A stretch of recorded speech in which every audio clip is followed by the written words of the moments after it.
Good morning विद्यार्थी मित्रांनो. आज आपण क्लास 5th NCERT मधील रूल्स आर फॉर एव्हरीवन हा जो चॅप्टर आहे त्यामधील आर सोशल इश्यूज हा आपला पुढचा आणि शेवटचा पॉइंट पाहणार आहोत. तर तुम्हाला यामध्ये चित्रात दिसतच असेल जे समोर तुम्हाला पिक्चर्स आहेत, तर त्यामध्ये यामध्ये तुम्हाला हा बालविवाह जो आहे तर याचं तुम्हाला समोर चित्र दिसत असेल. ह्या आपल्या समाजामध्ये असणाऱ्या चुकीच्या अनिष्ट रूढी परंपरा आहे, जसं की बालविवाह आहे. बालविवाहामध्ये जर बघायला गेलं तर बालविवाहामध्ये एकच मिनिट पॉइंट अगदी खूप लहान वयामध्ये मुला मुलींची लग्न करून देणे.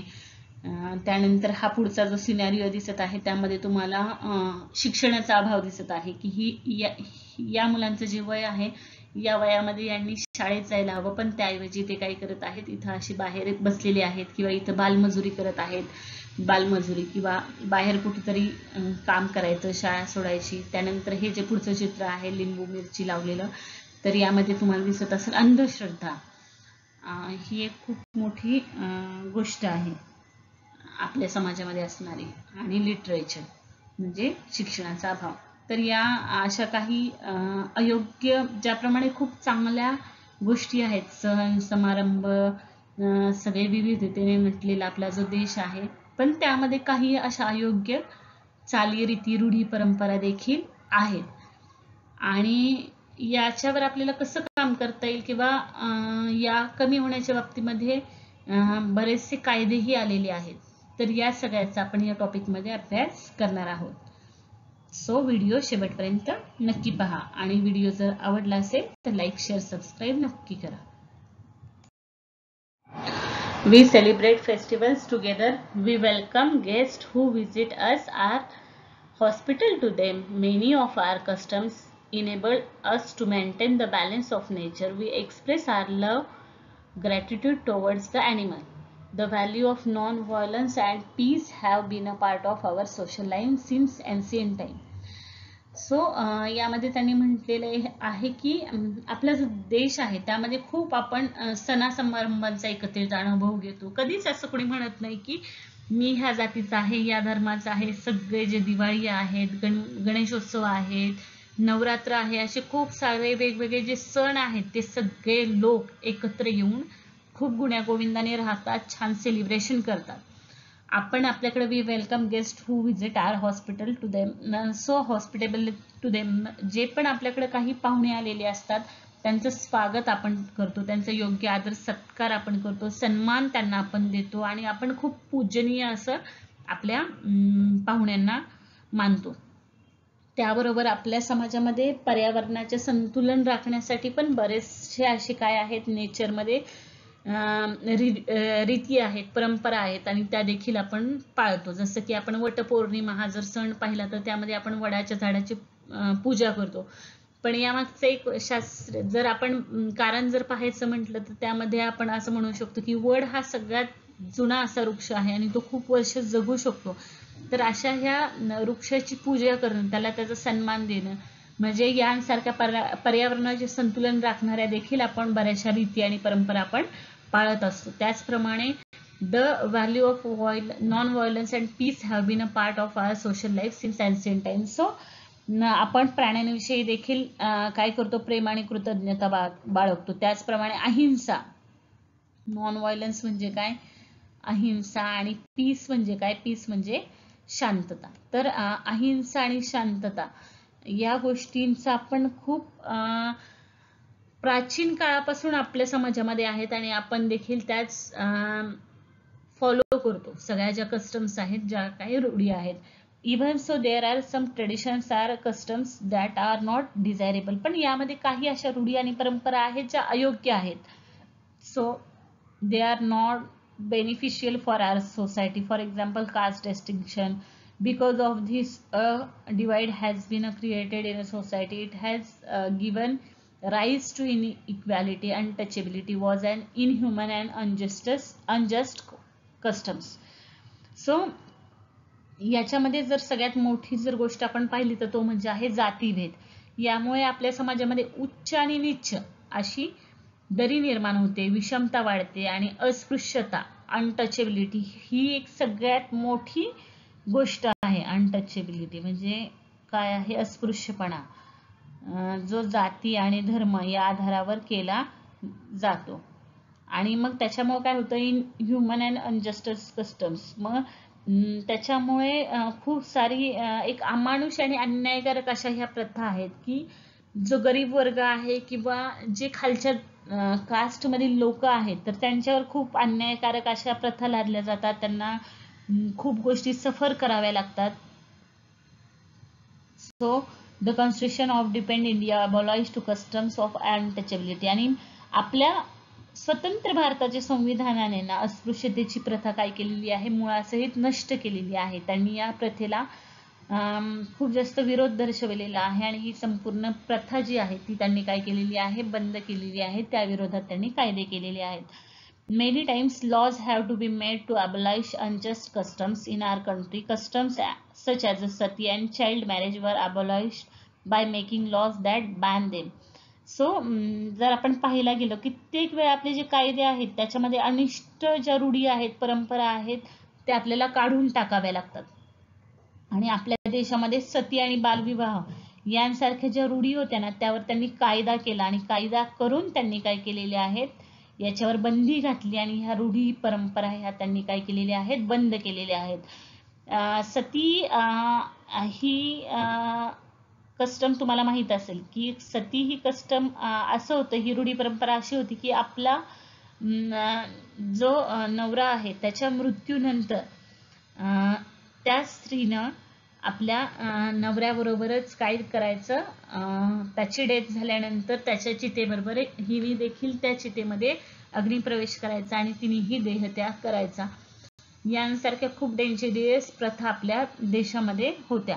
आणि त्यानंतर जी सेकंड आहे ती म्हणजे चाइल्ड मॅरेज, की ज्या वयामध्ये मुलींचं खेळण्या बागडण्याचं वय असतं त्या वयामध्ये तिच्यापेक्षा डबल एज असणाऱ्या पुरुषाबरोबर काय केलं जातं? तिचं लग्न लावून दिलं जातं. तर यांसारख्या ज्या प्रथा आहेत या सगळ्या प्रथा चुकीच्या आहेत आणि या सगळ्या चुकीच्या प्रथांवर त्यांनी काय केलेलं आहे? बॅन केलेलं आहे, बंदी केलेली आहे आणि त्याच्यावर स्पेसिफिक त्यांनी काय केलेले आहेत? कायदे देखील काढलेले आहेत. So the law that banned the use of magic for cheating people was first enacted in Maharashtra. Receiving a dowry has been banned by law.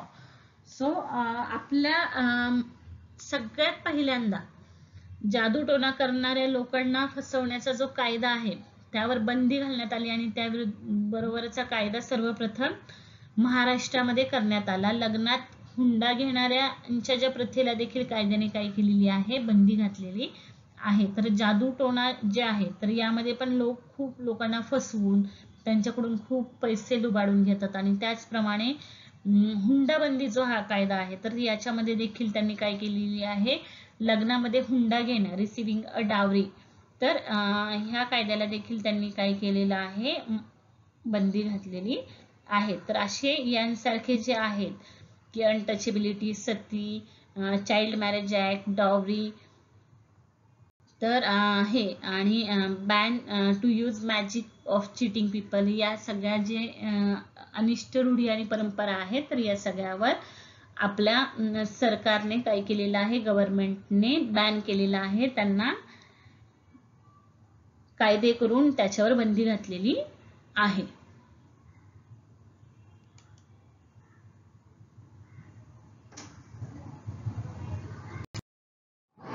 Wrong customs and traditions cause the neglect of some sections of society. They have no access to education. Therefore, they do not get opportunity development. So आपल्या देशामध्ये ज्या काही चुकीच्या रूढी परंपरा आहेत यामुळे समाजातल्या काही लोकांच्या वाटेला फक्त उपेक्षा, निग्लेक्ट म्हणजे काही लोकांच्या वाटेला फक्त उपेक्षाच येते आणि यामुळे काय होतं? या उपेक्षा आल्यामुळे त्यांना शिक्षण घेता येत नाही. They have not access to education, त्यांना शिक्षण घेता येत नाही. Therefore they do not get opportunity of development, आणि त्याच्यामुळे त्यांना शिक्षण न घेतल्यामुळे त्यांच्या समोर प्रगतीच्या संधी समोर उभ्या राहत नाहीत आणि त्यांना ज्या एफिशियन्सली शिक्षण घ्यायला हवं त्या एफिशियंटली त्यांना शिक्षण घेता येत नाही. They have no means of livelihood आणि त्यामुळे मग त्यांच्या वाट्याला कायम रोजगार मिळत नाही आणि कायम गरिबीच वाट्याला येते. Therefore they have to face poverty and lack of education are the two big obstacle in our society.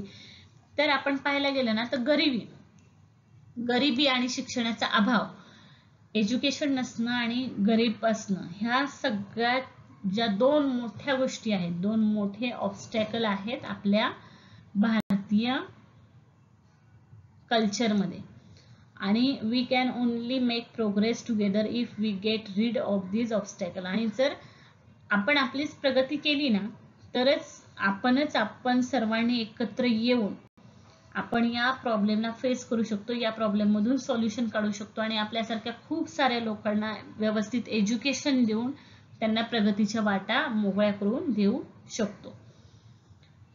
तर ह्या आपल्या समाजामधील सगळ्यात महत्त्वाच्या असणाऱ्या कस्टम्स आहेत आणि यावर आपल्या सरकारने गव्हर्नमेंटने भरपूर कामही केलेलं आहे. आणि आपला पुढचा जो पॉइंट आहे तो आहे प्रोटेक्टिंग आवर एन्व्हायरमेंट. आणि ह्या सगळ्या गोष्टी देखील होत असताना आपण आपल्या निसर्गाचं काय केलं पाहिजे, रक्षण केलं पाहिजे. Just as laws are necessary to maintain equality and justice in society, laws are also required for protection of the environment. तर ज्याप्रमाणे आपण समाजामध्ये न्याय आणि समता प्रस्थापित व्हावी यासाठी जशी कायदे आवश्यक असतात ना, त्याचप्रमाणे आपल्याला पर्यावरणाचं संरक्षण करण्यासाठी कायदे निर्माण करण्याची गरज निर्माण झालेली का आहे? कारण आजकाल लोक फक्त स्वतःच्या स्वार्थासाठी काय करत आहेत, खूप साऱ्या वेगवेगळ्या वेजनी नेचरचं काय करत आहेत, ते त्यांना जशी जंगल तोडा आहे, आपल्या स्वतःची घरं त्याच्यावर बांधण्यासाठी ते काय करत आहेत, या निसर्गाचा ऱ्हास करत आहेत, या निसर्गाला खूप साऱ्या गोष्टींनी नष्ट करत आहेत. So most of our needs are fulfilled by nature. आणि आपल्या ज्या सगळ्या गरजा आहेत ना, खरं पाहायला गेलं तर त्या सगळ्या नेचरमध्येच काय होतात, फुलफिल्ड होतात. म्हणजे आपल्या सगळ्या गोष्टींची पूर्तता, गरजांची पूर्तता ही निसर्गामुळेच होते. Natural resources should be available is enough quantities for the needs of our future generation. आणि आपण जर या सगळ्या ज्या नॅचरल रिसोर्सेस आहेत, ही जी नैसर्गिक संपत्ती आहे, तर ही साधन संपत्ती जर आपण व्यवस्थित वाढवली नाहीत, व्यवस्थित आपण त्याचा वापर केला नाही, तर आपली जी पुढची पिढी आहे ना, तर त्यांच्यासाठी आपल्याला त्यांना वापर करता येऊ शकणार नाही. त्यामुळे आपल्याला काय करायला पाहिजे, आपल्यानंतर येणाऱ्या पिढ्यांसाठी देखील ही नैसर्गिक साधन संपत्ती पुरली पाहिजे. यासाठी आपण त्याचा खूप व्यवस्थित वापर करायला हवा. Therefore, we must conserve that natural resources. We must use them carefully. आणि म्हणून आपण या सगळ्या साधन संपत्तीचे जतन करायला हवे. आपण या सगळ्या साधन संपत्तीचा काळजीपूर्वक वापर करायला हवा.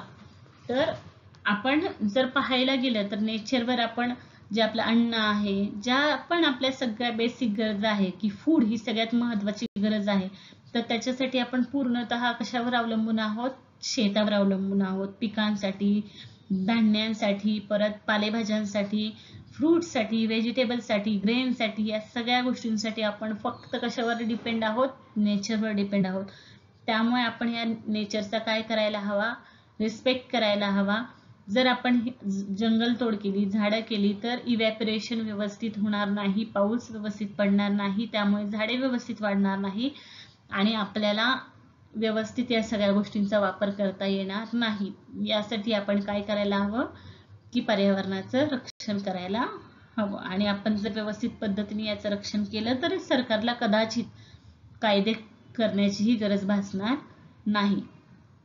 तर हा सगळा आज इथे हा आपला लेसन संपून झालेला आहे.